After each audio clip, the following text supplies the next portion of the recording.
Stand for the pledge.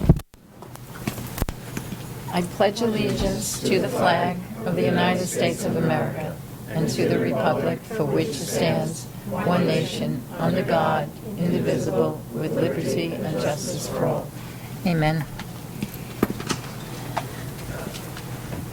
For safety purposes, the windows open up for egress, and there's three doors. I need a motion to enter executive session to discuss personnel matters, CSEA negotiations, and WBTA negotiations. So moved. Kathy? Matt? All those in favor? That's everyone. Okay. The minutes of the special board meeting of 7/19/22 have been amended and will be approved as amended. So I need a motion to approve the minutes of the following meetings. The reorganization meeting of 7/12, the special board meeting of 7/8, and 7/19, and 7/26. So moved. Kathy and Chris.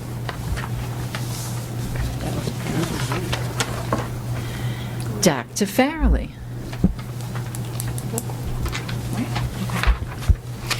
Okay, good evening, everyone. Thank you so much for joining us tonight. I would like to start off by welcoming Mr. Rich Cunningham, our interim assistant superintendent, and Denise Gillis, our soon-to-be assistant superintendent for business and operations. Welcome to the West Babylon team.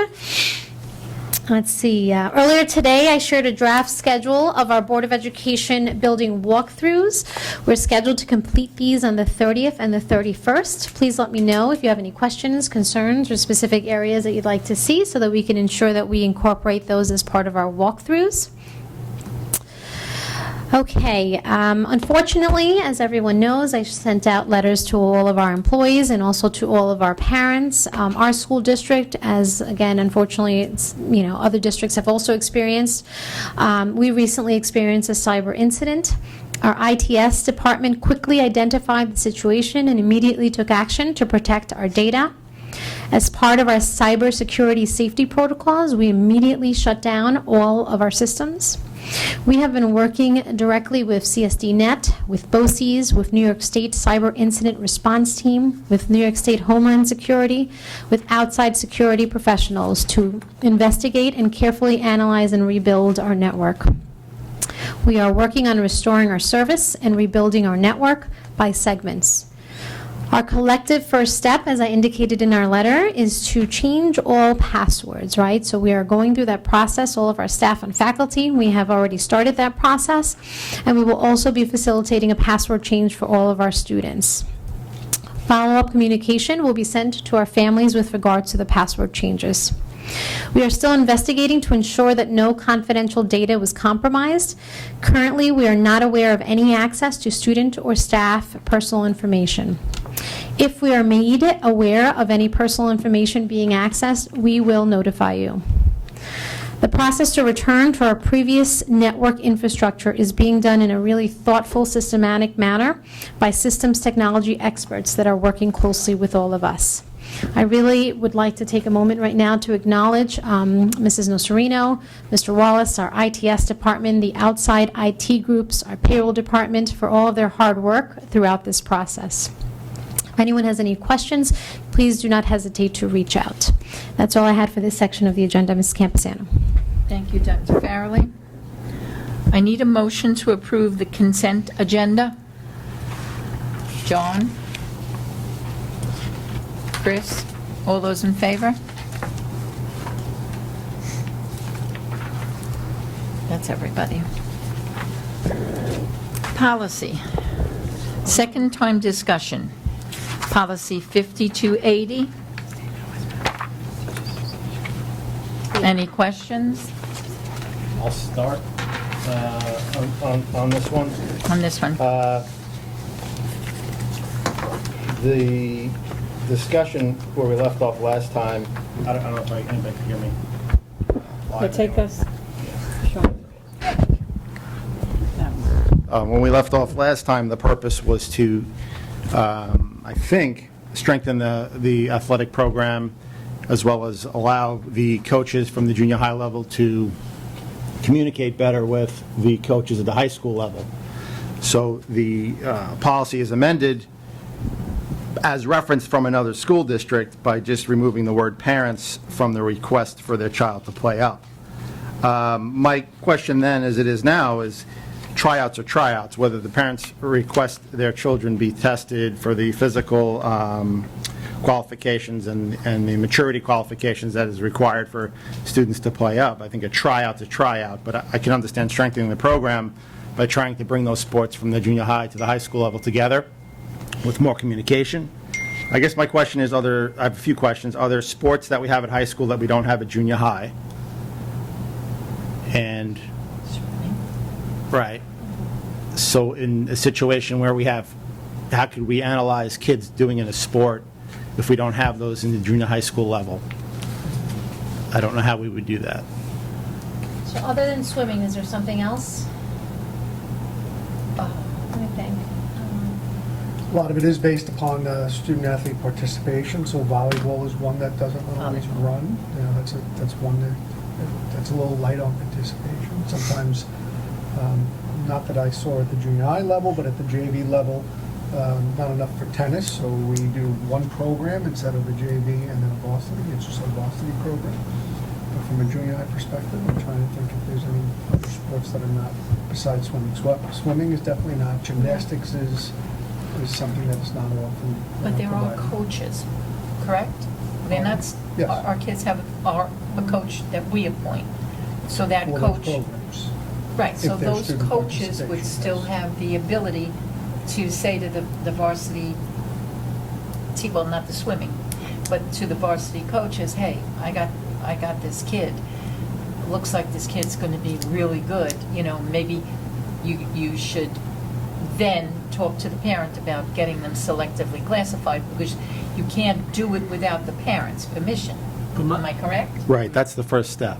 Yes. See, I think, You also use the PE teacher as well. It doesn't Right. necessarily have to be the coach. But I have a Right. question. So what about, I think this, the second part of this is not just if the sport doesn't exist, but if you have seventh graders, right? Because I think that's a hot topic. This year we had a lot of seventh graders playing varsity. I think, who determines that seventh grader? I know we said a gym teacher, but in September when our first sport runs, if we're going to take out parents completely, who's going to come and say, this seventh grader should try out for the swim team? Right. That has to come. We have to allow someone from the outside to say, this swimmer swims in my program. I don't work Yeah. in the district. That you have to let them try out because they're this good. If we take that ability completely away from the outside, almost every seventh grader realistically wouldn't be able to try out for any high school sports But that until they person started. would probably be their coach, Right, not but a outside school coach coach. certification. Yeah. It has to be a certified Right, coach. someone What you're who's saying, even if it's outside. outside. And I'm the swimming coach. I have all the certifications, but I run a club. This kid swims for me. Okay, but I mean, Little League, you don't need to be certified to coach Little League. So I'm a parent. I come to you, I say, hey, all of these girls are good enough to play varsity. No, I think know what I parent mean? is parent of the child.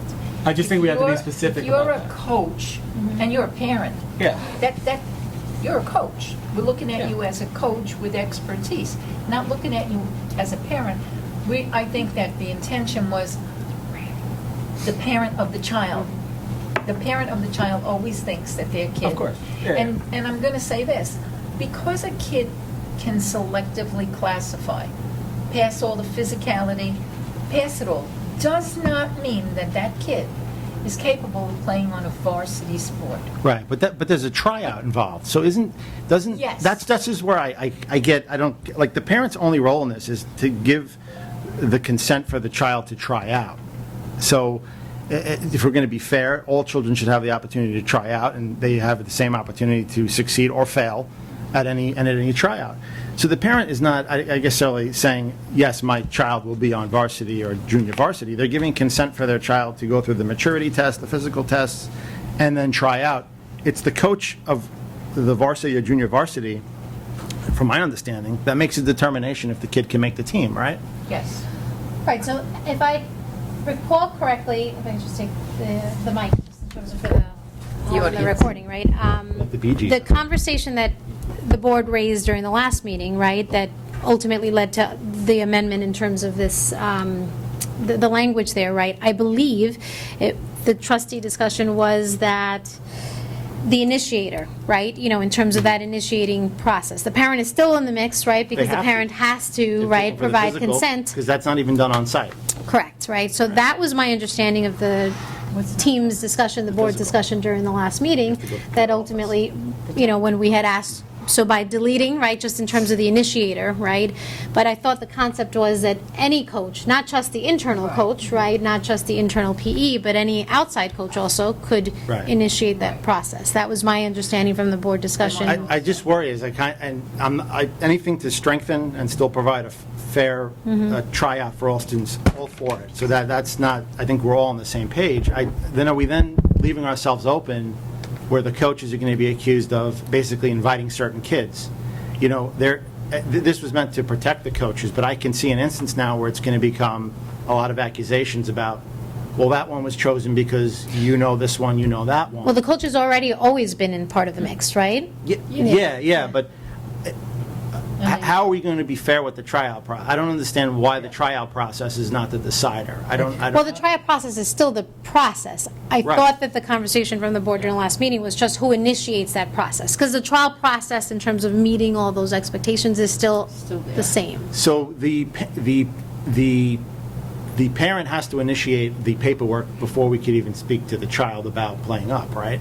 I mean, would a coach approach a student and say, you should play, you should be Coach playing on would- varsity? Yes, talk to your parents. Talk to your parents, right, okay. Yeah. So the only, Talk to your parents, I think so would would be that, good. does that not happen now? I mean, I don't understand, I'm just confused. No, you know what I think happens a lot is, and like I said, and I'm nothing against parents, I'm a parent, I'm a grandparent. Everybody thinks that their kid can play a varsity sport. Right. And I think then what happens is, it puts an inordinate amount of pressure on the coach, that now this kid's selectively classified. I'm going to look bad if I don't pick this kid. And I don't think it's a totally fair process. So, Well, they're you know, classified to try out.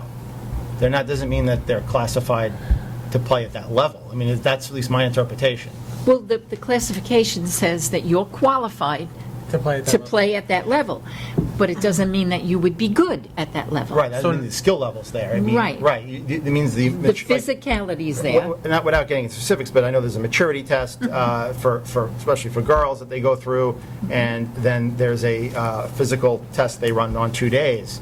That just means you can try out. That all takes place before the tryout, right? So you could still not make the team. But you have to start the selective classification process to get to be tested. Am I correct? Now, I have a question. Will we, say we take parents out, and I understand that, you know, we're all in a room, if each one of us called, maybe our children aren't the same skill. Are we going to accept every one that, let's say, each one of us is a coach, and we each call about 1 or 2 people? Do each one of them then get to go through that process, or are we going to selectively, No, so we could still have the same issue? I think they realistically? would get the chance to try out. They would go through the process, you know, and it is a process. You know, the athletic director spends days out there with these kids. You know, that's part of his job, but it is a process that the kids have to go through. So I don't know. But is it only going to, so, again, so there's the parent who has watched their child play a sport, and their child wants to try out for varsity, but maybe the coaches don't know, a word of mouth hasn't spread about, maybe the kid's not even any good at the sport, but still wants the opportunity to try out. They would still be allowed to try out. Yes. Yeah, but I mean, a coach would have to so I call, don't not the parent. understand- That's the difference. So you can have the lacrosse or baseball or whatever sport it is, call, and then it's okay. But they're trying to take the parent out of it. So I can go to my coach friend and say, hey, coach friend, can you call? And then they can go through the process. That's where in my opinion, I mean, I see the town sports, they're very, it's Yeah. not going to take much to go and say, hey, can you call I'm not allowed to. Right, and that's So- kind of what I'm trying to Yeah, say. yeah, yeah, It's I gonna- get it. That's going to I'm be the with point that. every time. So that seventh grader entering that maybe is really good at a sport, played on a travel team, not with kids from this school, wants to try out for varsity, how are they going to get that tryout? How are we going to provide a fair opportunity for kids to try out? And again, not everybody makes the team. It's an opportunity to be fair, rather than having invitees. The parent just has to tell the coach. Like we do with other opportunities, like, okay, you have your coach's recommendation, and then you have your gym teacher's recommendation, but if it's the sense that you're an incoming seventh grader that thinks they're good enough to play on JV or varsity, you haven't had that opportunity to play for a West Island coach yet. However, you are on something like a travel team or something that has, almost like a resume, but you have to get that coach's recommendation in a letter, and it has to be, okay, I've been playing for this coach for X amount of years. It wasn't just that they played for me one season and this, they have the history behind them. I think, Or history Who of gets playing in it? the district. But who gets Or to it's figure that like out? in the district where you get that recommendation. But who gets to figure that out? So I like your recommendation better than I like her recommendation. Right. I mean, Yeah. you can't Right, put but that. if they both got a recommendation, they both get the ability then to try out for the varsity. Agreed. coach. And at the end of the day, Yeah. it's the varsity coach's decision who makes his or her team. Yeah, It's I only a agree. stepping stone. But I'm just saying it's not going to be hard to get a coach to make the No. call. I think it's going to be just as easy as getting grandma to call and say I'm a coach. To be, just to be I completely think that honest. this policy Yeah, it's- should be thrown out.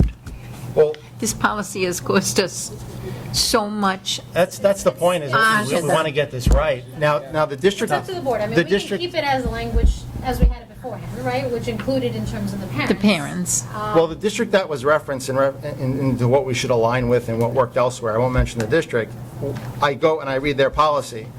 It says, "The Board of Education of blank blank school district authorizes the athletic department to use the athletic placement process for the placement of selected 8th grade students for varsity and junior varsity teams."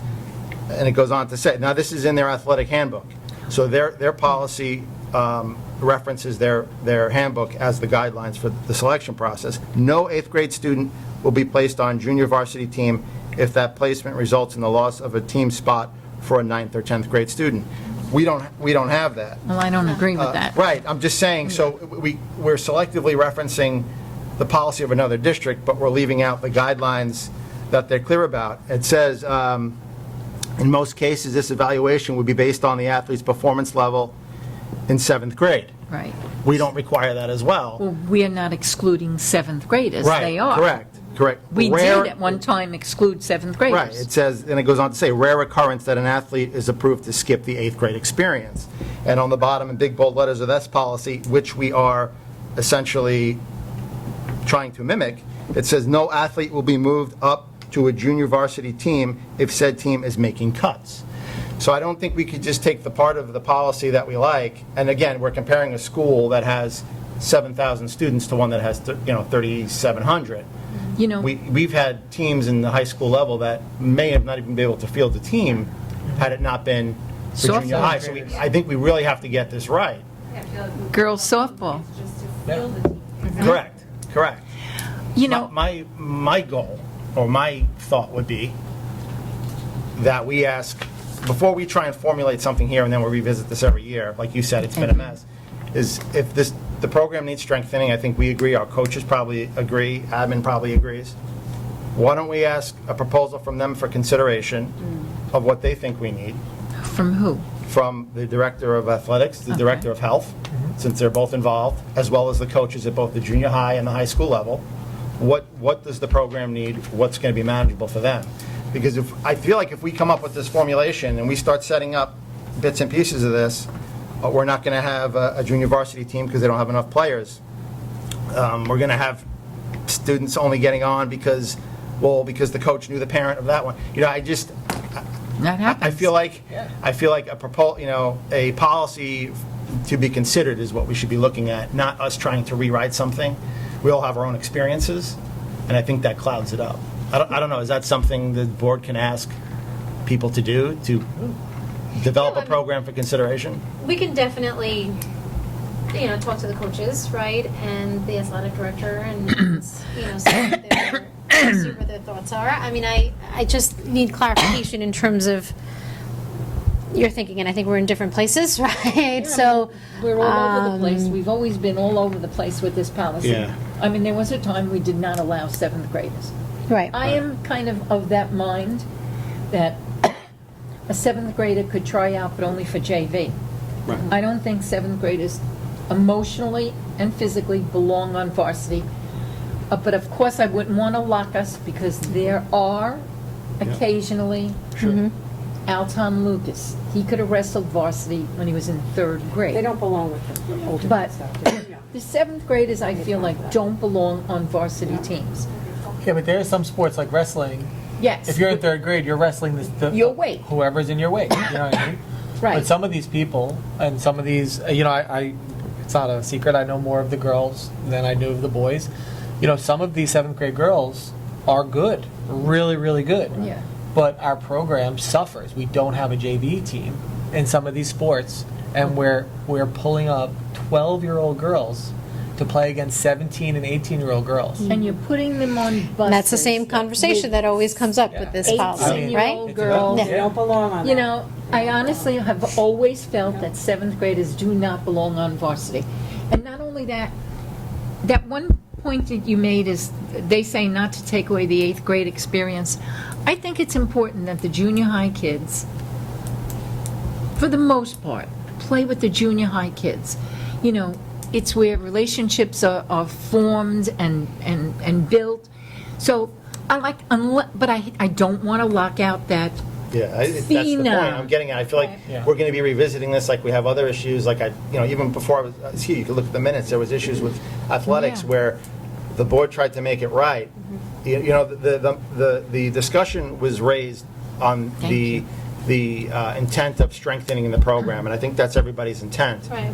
But we don't want to have to revisit this because after we implement a policy that we formulate, the coaches or the athletic director, the health director are going to say, yeah, but now we don't have this. Why didn't you do that? I just feel like getting their input, We can definitely do that. might be an advantage to us. We can, of course, adopt how and what we feel will work, but I just feel like we only have half of the goal here. The policy should be written as strongly and decisively as the intent of the discussion.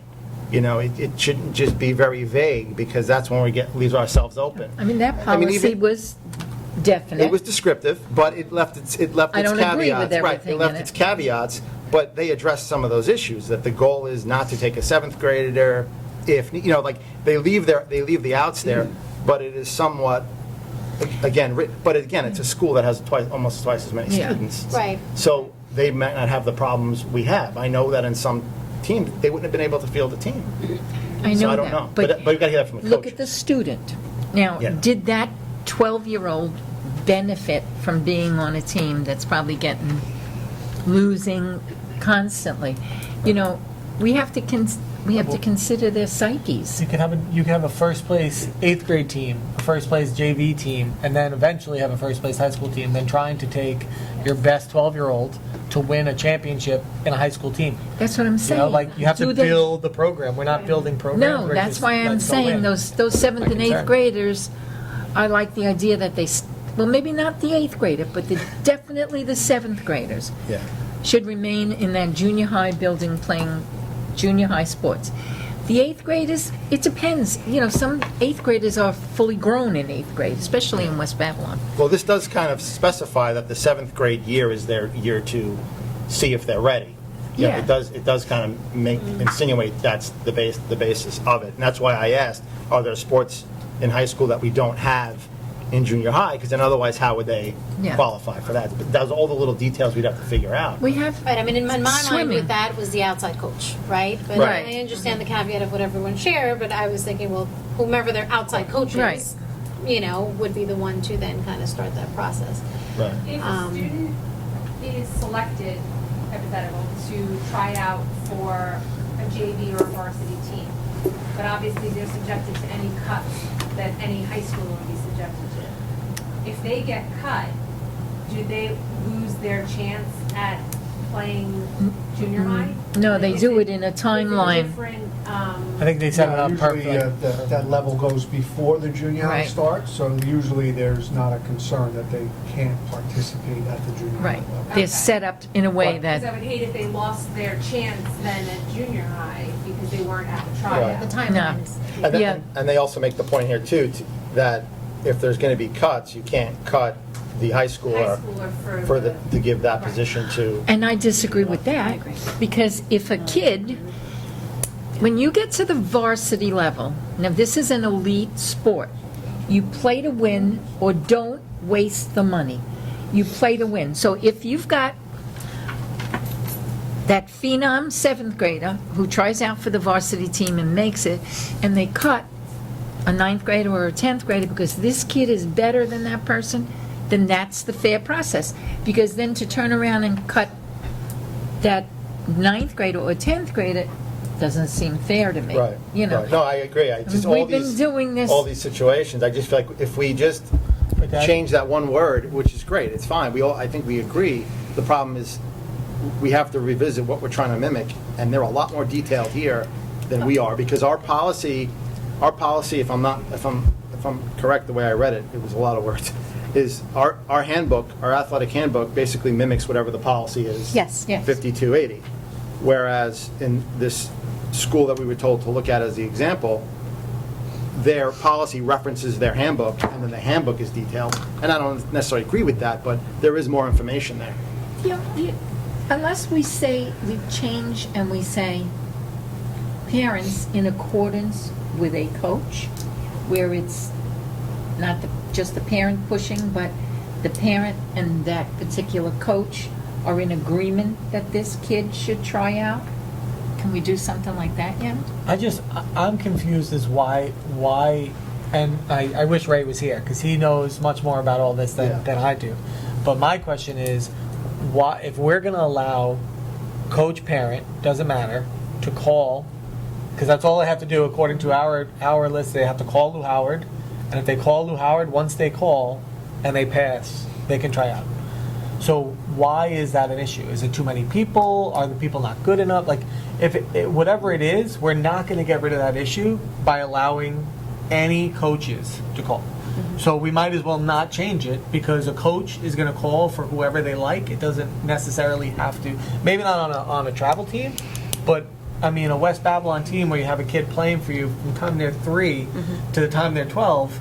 I'll make that call. You know, like that's kind of where I'm confused. If it's because of a skill level, and the coaches are like, hey, all these people are trying out because mom called, and they shouldn't be, then I don't think we're going to eliminate that problem unless we eliminate the problem. And they won't make the team. If their skill level's not there, they won't make the team. And I understand that it could be a waste of time. I get that. Maybe You don't we want need 30 to- people trying out, and then you have to say, hey, you weren't good enough for the team. Yeah. But I don't think saying, oh, coaches outside are okay, because I don't think we're going to fix that problem. You're still going to have Right. those same 30 kids. So maybe part You of know? part of our issue is we need to convey to our coaches that this is not a caveat. Because they passed this test, you shouldn't feel obligated to pick this kid. Only pick this kid if this kid is going to make your team better.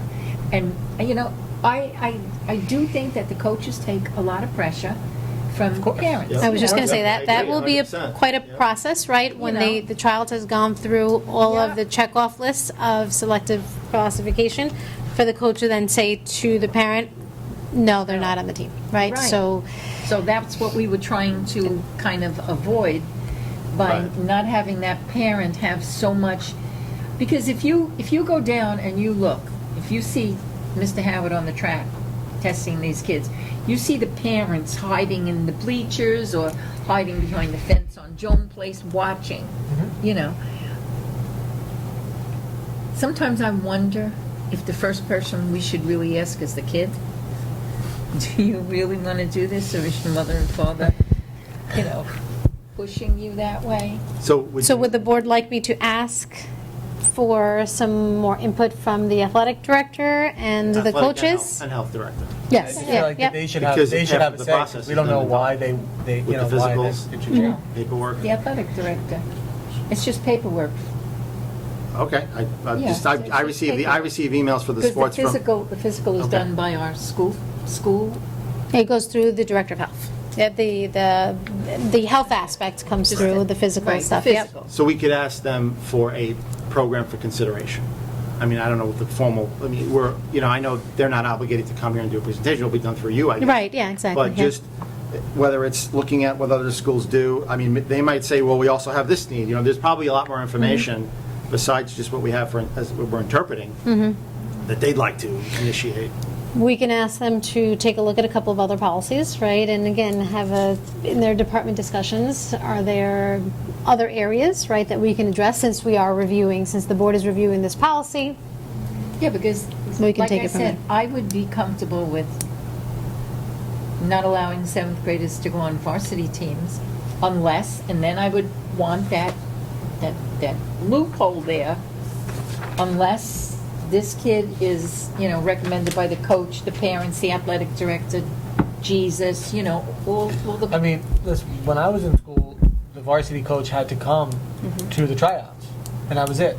When I was in 7th grade, varsity coach showed up, JV coach showed up. If they saw 3 kids that they wanted, they took them out. That was it. There was no, my mom couldn't call, and there was none of that. That's exactly what Ray was trying to say. Yeah. That's how it really should play out. It should be all done But internally. I think it's backwards, though. I think varsity's first, so, then it's kind of like, yeah, it would have It worked. would work out for us. Right. It's backwards now. The Back season then, was already 6 to 8 weeks in by the time by the junior time high. the junior high starts, that's a difference. So the timing would not work. And And I don't if it know. was Unless it reverse. falls from the- If it was reserved, it would If be it was perfect. reverse, yeah. it'd actually be an Yeah, easier system. I think he wants it to be Right. more cohesive Yeah. communication From between everybody. two, which we Right. all agree on.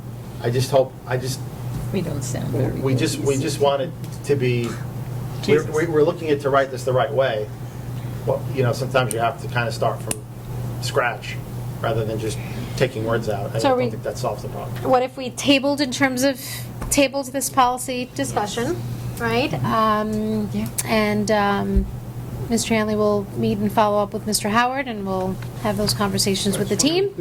Mr. Howard was met with this policy before the second time, so he is aware of the changes. And I don't know if he received input from the coaches Yeah, directly, I but think that. the reality of it is, I just don't Yeah. want you to think that this policy is not being. Right, exactly, obviously, Oh, right, no, obviously, yeah. Mr. Howard was part of the policy No, he was revision, part of it. yeah, No, no, yeah. I know. These changes. The initial But I piece, yeah. think my interpretation, again, from when it was brought up originally, was making it cohesive between the coaches from the junior high and the high school. So, I just felt like it should be a department. Maybe it was. I don't know if the policy was reviewed, but it seems like taking that one word out. I mean, if you look at the policy as it was given to us, it just had a couple of words that were changed. Right, that was as, But I Trying to- thought that was the recommendation, Oh. Mr. Downey at that time. No. I know, Right. but that conversation, in that conversation, another policy was referenced. So I know for me, I didn't happen to have every district's policies in front of me for athletics. In looking at the policy that was being referenced, it's a lot more descriptive than just changing that word. And I think we've all just came up with 10 scenarios of where problems may arise, and we're going to be, we're going to be revisiting. So I'm not discounting any input given by Mr. Howard. I just don't know, was it a departmental focus on all levels to strengthen the overall? right. Now, the specific change on this second read was based on the board's request of us, right? And at the end, I said, so just to be clear, I'm striking out the parents, the parent and the student start-off piece. So that was, the change that was there was based on in terms of the board's, request during the last meeting. So we can go back and just have a bigger conversation about these other aspects in the other policy from the other districts that do exist that we didn't talk about yet, right? Right. To see if that's a need, see what their input is, on those other aspects of this other policy. Is it something that may be fruitful for us for the board to include in our policy? Right. We were talking about them trying to field Right, a. deviations. How we do it is going to be a problem. So, But you know what? The varsity softball team, I think they had 4 7th graders. Yeah. And I feel like those 4 7th graders lost out on a very different experience. Because I'm sure they went up there and lost 90% of their games. So, you're taking these kids. So if we're going to really look at this, then I think we need to look at, again, not allowing seventh graders to play on the varsity teams, except we have to leave an exception for when there is a truly exceptional athlete. Well, who's going to make that determination? That's the problem. That's where the problem is. Well, that's the thing is, we don't have a JV team, so in my mind, let's field a JV team. Let's start from the bottom.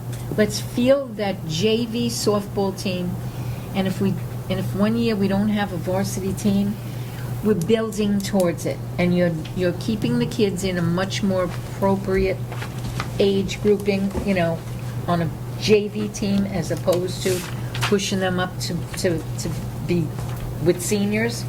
And they play together. Now you have 4 7th graders. However, I thought it was actually more 7th graders, but let's say It it's might 4. be.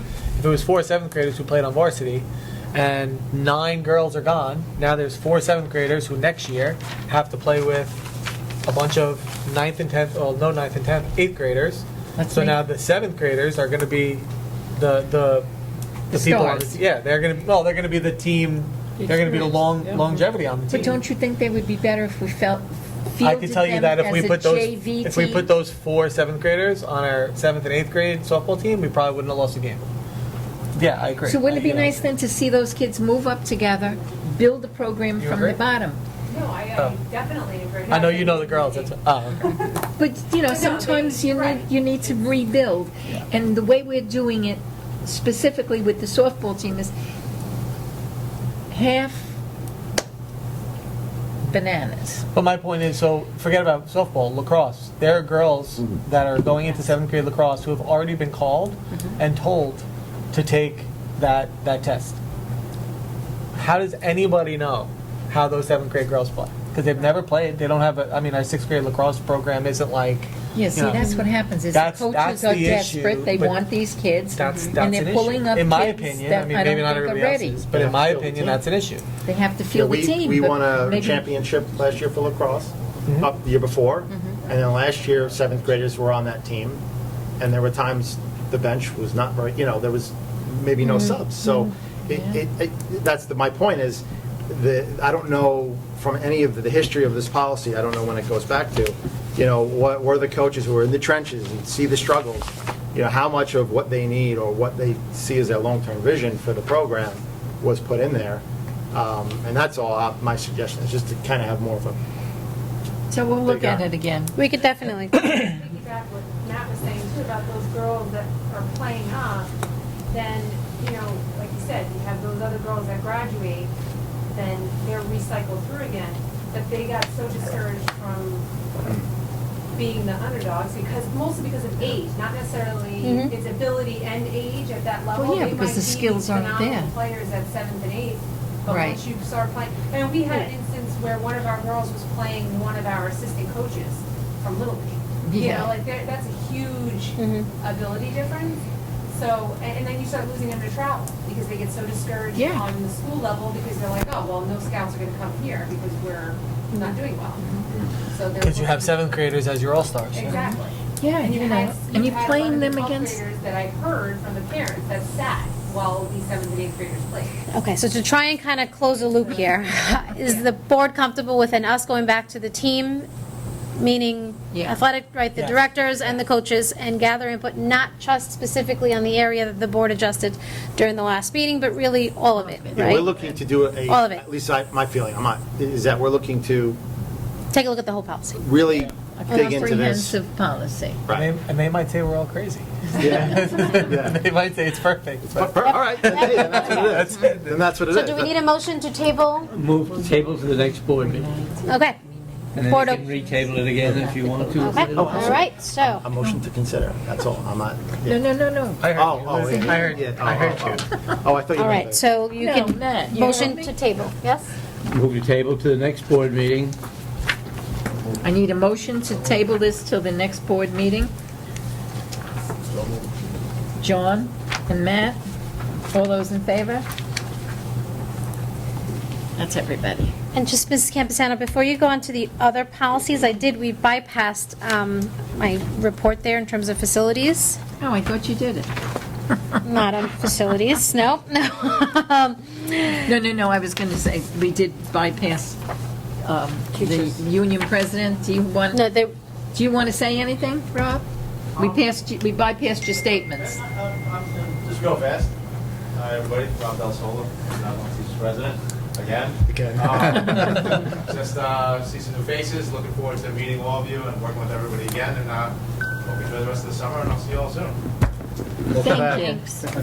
And Dr. Farrelly, you have a facilities update? Yes, just quickly, the junior high school new auditorium seats, right, that the board had previously, we had talked about, right, as being purchased as part of the, the B list of items in terms of our capital project. We're moving forward with that. Actually, there's some samples outside. On September 13th, McHugh Furnishings, they will be here to provide an overview, right, because there are a slew of the material to select, right, for the board to take a look at. So we'll have a lot of fun selecting that on September 13th. Our architects, BBS, will be doing the layout, right, of course, ADA compliant, and sending all of that out to the state. We're looking at sending the documents out about end of October or so, and then we're looking at demolition, floor abatement, installation of seats, summer of 2023 for Eagle Hall, okay? Blinds, we are going to go off contract, right, to, with Belfort. Samples have been requested. As soon as I receive them, we'll, bring them into the board for the board to select, and we're going to try and hit the same timeline there, sending out the information to the state by end of October, and then installation the summer of 2023. And next meeting, August 30th, I've invited our architects to join us. At that point, they'll walk us through a discussion. I've been updating the board through news and notes and through separate emails on the driver's den, the concession stand, South Bay, and the press box. So that discussion will happen on August 30th, okay? And that's all I had for this section. Thank you, Dr. Farrelly.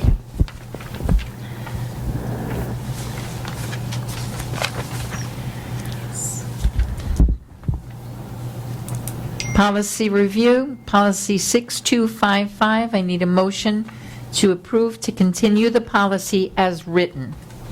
Matt? Second. Chris? All those in favor? That's everyone. Policy 5100. I need a motion to approve to continue to follow policy 5100 as written. Kathy? Matt? All those in favor?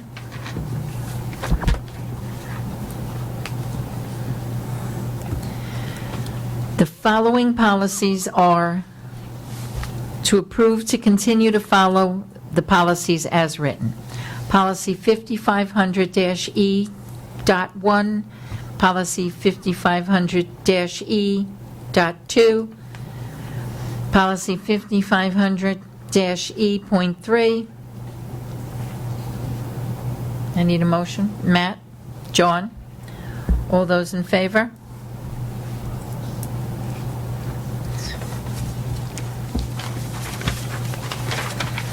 Old business, none. New business? This was discussed? Okay, residents, statements of residents. None, thank you. I need a motion to adjourn. Kathy and Matt, all those in favor? Thank you, everyone.